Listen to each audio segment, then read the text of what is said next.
Ciao a tutti ragazzi e benvenuti in un nuovo video dei Radiocomandati. Il momento è finalmente giunto. Oggi cacciamo fuori il miglior caricatore che abbiamo visto finora. Prima di proseguire, come sempre, vi ricordo che abbiamo bisogno di voi ragazzi. La maggior parte di voi guarda questi video e non si iscrive, chissà come mai. Fateci sapere la vostra ragazzi qui sotto nei commenti, se avete già provato, alcuni di voi so che l'hanno fatto, il caricatore di cui parleremo oggi, o così, se avete pareri, domande, suggerimenti. Siamo sempre qui. Ma torniamo al video. Oggi, ragazzi miei, parliamo di lui, Toolkit RC M8D. Abbiamo visto nell'ultimo video che abbiamo fatto qui sul canale, dovrebbe essere l'ultimo, non credo di averne fatti altri nel frattempo, ma non si sa mai, uno dei migliori caricatori che gestisce la tecnologia NIMH, quindi quella che utilizziamo abitualmente nel mondo Mini 4VD. Ovviamente questo caricatore ha una marea di funzioni, soprattutto anche per il mondo LiPo, c'è addirittura il Destroy di cui abbiamo già parlato sull'M7, funzionalità che permette di rendere, diciamo così, inerti le celle delle LiPo, quindi permette anche di poi dopo portarle in discarica, buttarle con i giusti modi, ma in totale sicurezza, perché le celle ovviamente sono rese inattive, ecco. Tanto lo so cosa volete sapere. Lo vediamo nel dettaglio? Ci spostiamo sul mio tavolo e proseguiamo. Ah sì, giusto ultime due righe. In questo video vedremo come funziona il caricatore, le funzionalità. Poi uscirà un altro video a brevissimo, spero, in cui approfondiremo nel dettaglio tante di queste funzionalità, anche dandovi qualche suggerimento, oltre che a delle comparative con, ad esempio, l'Ultra Duo, su quella che è la rilevazione in termini di tensione, in termini di resistenza delle nostre celle, a parità ovviamente sia di cella che di basetta con cui lo andremo a collegare. Questo video ovviamente arriverà per i nostri abbonati, quindi se ancora non siete abbonati il consiglio è quello di farlo per sostenere il canale e permetterci di portarvi così dei video che alzano un pochino l'asticella, ragazzi. Questo sarà il primo, ci stiamo impegnando tanto, per cui ecco, vi aspettiamo nel salottino.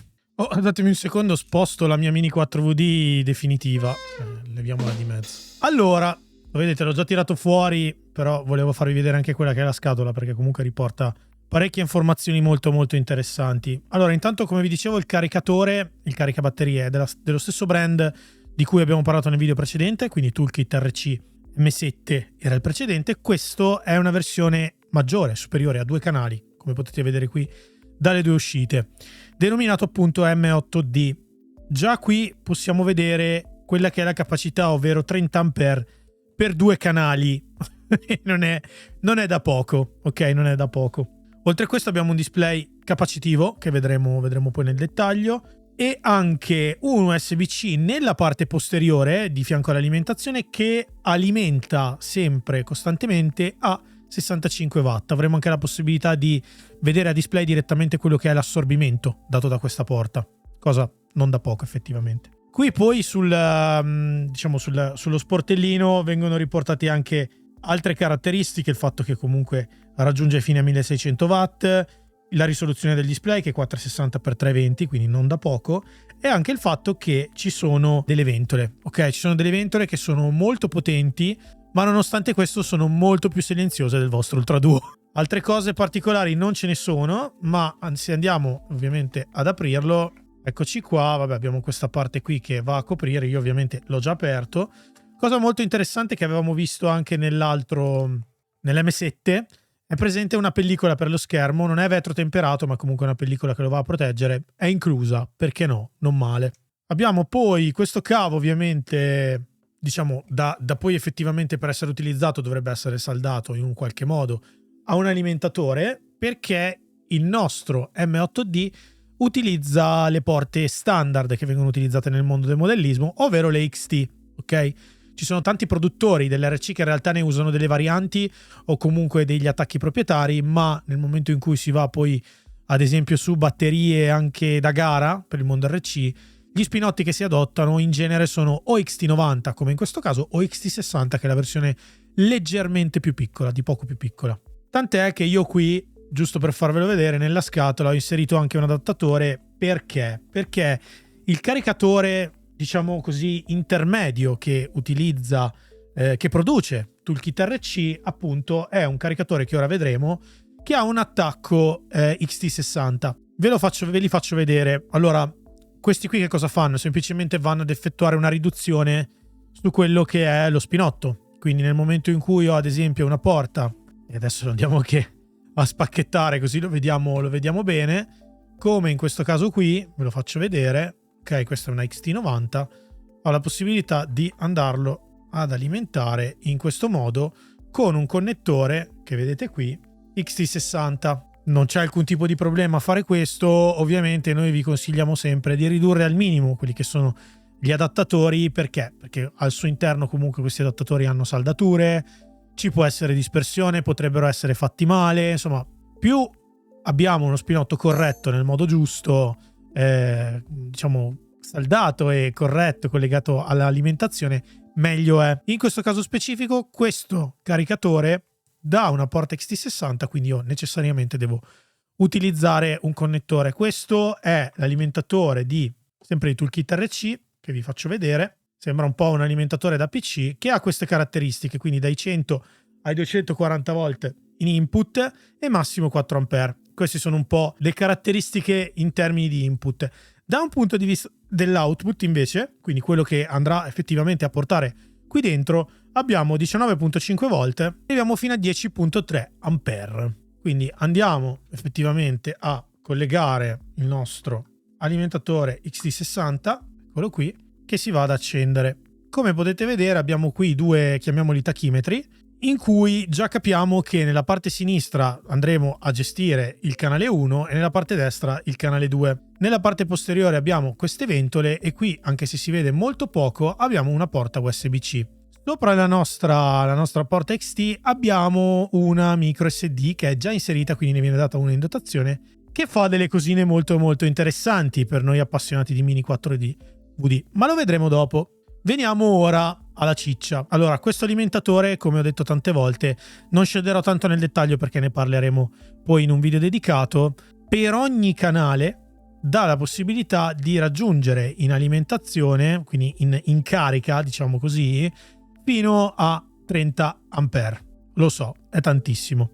Cambia ovviamente anche in funzione di quella che è l'alimentazione che gli viene data. Ci sono varie schermate che permettono di regolare questo, che adesso andremo a vedere, come questa qui, che ci dà la possibilità di definire il wattaggio che gli andiamo effettivamente ad innestare, quelli che sono gli ampere e via dicendo, no? Quindi come vedete ci sono tantissime opzioni da questo punto di vista, anche in termini di rilevazione della temperatura raggiunta, ovviamente solo e soltanto per quello che è il caricabatterie, quindi non abbiamo delle porte in ingresso dal punto di vista della rilevazione della temperatura, ad esempio per la basetta, quindi per fare altri tipi di ragionamenti, ma su quello poi ci arriveremo, ne parleremo. E poi abbiamo tutta una serie di impostazioni come abilitare il trickle, il fatto che l'alimentazione del canale continui anche nel momento in cui andiamo effettivamente a sganciare uno spinotto, perché magari per esempio vogliamo caricare questa basetta ma quando ha finito vogliamo fare lo stesso lavoro su un'altra e quindi invece che stopparlo, farlo ripartire e via dicendo, facciamo rifare esattamente questo, per cui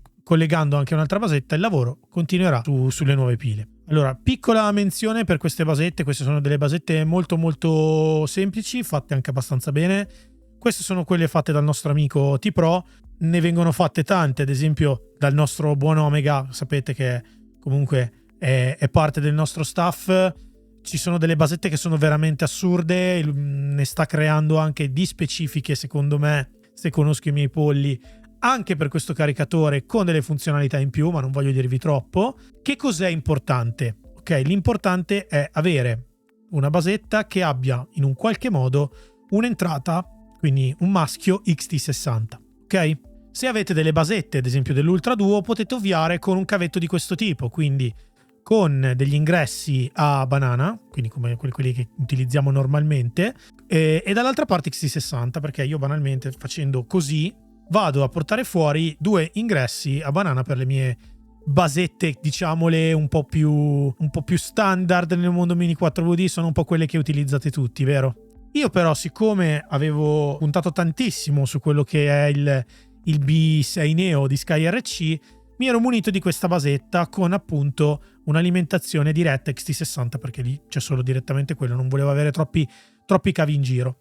L'altra porta fondamentale di questa basetta ovviamente è la porta bilanciatrice, ok? Perché La porta bilanciatrice è quella che ci permette di andare a leggere effettivamente le celle da un punto di vista del numero, dal punto di vista della resistenza, ma soprattutto dal punto di vista della tensione. Ok, quindi nel momento in cui io andrò effettivamente a collegare, e ve lo faccio vedere perché ci ho perso un po' di tempo, dal margine sinistro la porta bilanciatrice qui, avrò la possibilità tramite il pannello delle informazioni, ecco, lo dovreste vedere, magari cercherò di zoomarvelo poi in fase di edit, delle celle che sono effettivamente collegate, ok? Io le sto solo leggendo perché questo cavo, oltre a permettere di bilanciare l'alimentazione, mi permette anche di, ovviamente, per poterlo fare, di leggerle, ma non posso fare nient'altro fin tanto che non collego questo. Nel momento in cui vado a collegare il mio cavo dell'alimentazione XT60, inizia a venire il bello, perché qui, cliccando sul tasto principale dove adesso vedete scritto pausa, perché il menu è anche in italiano con delle traduzioni, insomma si può migliorare su quella che è la traduzione italiana di tutto il device, ma è più che utilizzabile da questo punto di vista, va benissimo. In questa schermata che cosa abbiamo? Allora, se venite ad esempio da un caricatore come l'Ultra Duo, sapete che potete profilare le vostre batterie. Potete definirle il voltaggio, non voltaggio, insomma tutto quello che è il setting. Qui possiamo fare esattamente la stessa cosa, perché se vado a cliccare sull'1, se vado a cliccare ad esempio sulla prima opzione, ho tutta una serie di impostazioni che posso andare a modificare. Ovviamente posso crearne quante ne voglio, ok? Posso decidere di avere una configurazione da utilizzare solo sul canale 1 e una sul canale 2, oppure impostare dei parametri in automatico, come ad esempio il numero di celle, per fare in modo di utilizzare la stessa configurazione su entrambi i canali. Ve le faccio vedere un po' rapidamente perché ce ne sono tante. Allora, a parte l'NIMH, che ovviamente è sicuramente molto molto interessante, abbiamo, e so che vi piacerà questa, la possibilità di alimentare direttamente da un canale. A cosa vi serve? A fare i motori, ragazzi. Perché è sufficiente. Col barattolino di Omega o anche, insomma, con delle banane, insomma, potete settare 2,8 dal punto di vista di quella che sarà poi la tensione che andremo ad erogare e andare ad alimentare il vostro motore. L'unico vero problema qui è che molto probabilmente sarà più comodo utilizzare un cavetto di questo tipo perché non c'è la possibilità di invertire la polarità, come già facciamo su altri caricatori, per invertire il senso di rotazione del motore, no? Quindi per rodarlo da ambo i lati. Oltre a questa cosa molto molto molto interessante per quanto riguarda l'alimentazione, che già vi risolve non pochi problemi, cioè già da questo punto di vista siamo arrivati ad avere quello che parzialmente fa il 2500 Pro, ok? Quindi questo caricatore all'incirca, guardando su AliExpress, costa 90-95 euro, ok? Comunque vi lasciamo qui sotto il link in descrizione. Aggiungendoci almeno una possiamo calcolare un'altra ventina di euro, arriviamo all'incirca attorno ai 115. Con 115 euro quindi abbiamo un device che ha due canali che possono lavorare uguali, diciamo facendo le stesse cose o facendo anche due cose diverse, e lavorare due batterie. Che cosa possiamo fare sulle batterie? Vediamolo un pochino nel dettaglio. Allora, dal punto di vista dell'NIMH, appunto come vi dicevo prima, abbiamo la possibilità di fare parecchie cose. Oltre che caricare, come vedete, questo slider qui arriva fino a 30 ampere. Abbiamo la possibilità ovviamente di gestire anche quelli che sono il numero di celle, ma utilizzando l'auto vi assicuro che se il cavo bilanciatore è attaccato ci becca sempre, ok? Date magari un check nelle info per assicurarvi che lo avete caricato correttamente, che le celle vengano lette, ma funziona perfettamente, quindi non c'è bisogno di esplicitarlo sempre e comunque. Abbiamo la possibilità di settare il NIX picco, sarebbe il classico delta peak, e la modalità di lavoro è quella che in realtà ci interessa di più. Abbiamo visto adesso la carica, ma andando a guardare la modalità di scarica volevo farvi vedere qui impostata 3,5, perché è quella che utilizziamo tipicamente tutti per ciclare le batterie, ma riesce ad arrivare in scarica. Ecco, dopo l'aggiornamento mi dà addirittura la possibilità di arrivare a 30 ampere. Com'è possibile, direte voi? Allora, ci sono varie modalità, perché come vedete questo caricatore, allora Toolkit RC lo presenta un po' come se fosse un multitool, ok? Quindi non è soltanto un caricatore, ma anche la possibilità di, passatemi ovviamente il termine, spostare quella che è la nostra corrente dalle pile verso un'altra fonte, effettuando altre modalità di scarica che vanno a utilizzare come fonti ad esempio delle batterie. Quindi se io voglio andare a reimmettere la corrente delle batterie nella mia fonte, posso anche farlo, e questa è una modalità di scarica che possiamo anche adottare. Ovviamente con un alimentatore di questo tipo va in errore, quindi non è possibile farlo. Veniamo ora alla possibilità che tutti volete vedere, secondo me. Allora, intanto, per farvi vedere un po' come funziona da un punto di vista di tasti, abbiamo questa rotella, come vedete, che mi fa scorrere, e soprattutto sugli slider è molto comoda perché cliccando vengono evidenziati di rosso e io posso fare anche un lavoro di fino dal punto di vista della selezione, in questo caso degli ampere, ed essere veramente molto molto preciso. Ma anche dal punto di vista, come vedete, dei drop down è molto comodo. Sapete che io ho sempre un occhio molto molto critico da questo punto di vista anche su quella che è l'esperienza utente, perché l'Ultra Duo, bellissimo caricatore, ma ragazzi, che schifo dal punto di vista dell'utilizzabilità. Sempre proseguendo per quello che è la funzionalità di ciclo, in questa schermata appunto abbiamo la possibilità di definire quella che è l'alimentazione. Nella prima schermata ve la faccio vedere qui, che vado ad impostare banalmente a 1 ampere perché ho collegato delle NeoChamp. La modalità di scarica, come vi dicevo, è varia perché posso anche riciclare l'alimentazione o quest'altra modalità che vedremo comunque nell'altro video dedicato. Ma utilizzando internal, che cosa cambia? Vado a dire al mio M8D di utilizzare le resistenze interne, quindi modalità di scarica interna significa quello, cioè la dissipazione del calore che viene prodotto dalla scarica viene fatto tramite le resistenze interne. Questo ovviamente deve necessariamente avere un limite, no? Perché sta corrente da qualche parte, continuando a produrre calore, deve essere dissipata. Se vado poi effettivamente a guardare gli altri parametri, come vedete 30 A in scarica qui è impostato. Io ora clicco e vado a dirgli che voglio fare una corrente in scarica a 3,5 e il mio cut-off, quindi per stoppare effettivamente quella che è la scarica, andrà effettivamente impostato in questo caso qui a 0,9. Ok, cerco di essere abbastanza conservativo. Lui propone sempre questo 0,5. Magari fatemi sapere, ragazzi, se qualcuno di voi utilizza anche dei cut-off in scarica un pochino più forti, un pochino più bassi. A me è sempre stato raccontato che portare la cella in IMH a un valore troppo basso di tensione la va effettivamente a danneggiare, quindi non vorrei così sfociare in quello. Qui poi arriviamo effettivamente alla ciccia. Vi volevo fare vedere il numero di cicli. Allora, guardate un po', ragazzi, di che stiamo a parlare? Non c'è praticamente un limite, ok? Allora, nei vari aggiornamenti probabilmente avrete sentito parlare effettivamente anche del fatto che ci fossero 12 cicli come l'M7 di limite, ma da questo punto di vista con gli ultimi aggiornamenti, ecco, abbiamo dei valori che sono assurdamente più alti, ok? Tipicamente, ne abbiamo già parlato comunque nel video della preparazione delle pile, si fanno 5 cicli alla volta con una modalità che in questo caso rispetto all'M7 dove non si poteva decidere, lo possiamo decidere, quindi facciamo prima una scarica e poi una carica. E abbiamo anche la possibilità di scegliere un eventuale intervallo fino a 12 minuti tra un ciclo di scarica-carica e l'altro, in modo tale che le pile possano anche effettivamente raffreddarsi. Questo perché, come vi diciamo sempre, pila caldano buono, ok? Pila caldano buono perché vanno lavorate il più possibile a temperature adeguate, ok? Quindi il caldo non è nostro amico da questo punto di vista.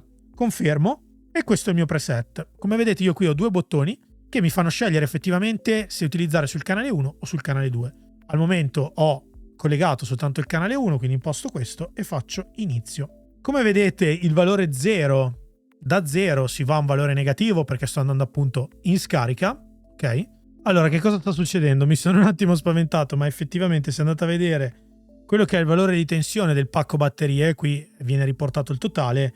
In realtà queste batterie sono già scariche perché 1,80 vuol dire effettivamente io qui non ho la possibilità di vedere mentre sto operando l'effettivo valore di tensione, quindi dovrei interromperlo per poterlo vedere, ma le mie batterie erano già scariche, quindi lui adesso si sta assicurando con dei valori un pochino più bassi di scarica di essere effettivamente a 0,90, quindi non dà delle botte incredibili perché è già quasi arrivato al cut-off che è, come vi facevo vedere prima, 0,9 per singola cella. Ok, quindi sta scaricando leggermente a 1 ampere in modo tale, ovviamente per cella, per essere sicuro di essere arrivato al cut-off. Nel momento in cui ci arriverà, passerà effettivamente alla carica e quindi dovremo vedere più 1 effettivamente sul nostro tachimetro in carica.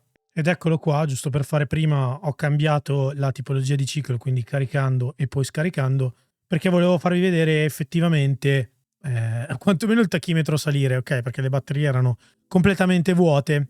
Adesso siamo arrivati a 1 ampere in carica, che è per cella, ragazzi, quindi questo è fondamentale. E basta, semplicemente questo è il funzionamento dal punto di vista dei cicli delle NIMH sul toolkit RC M8.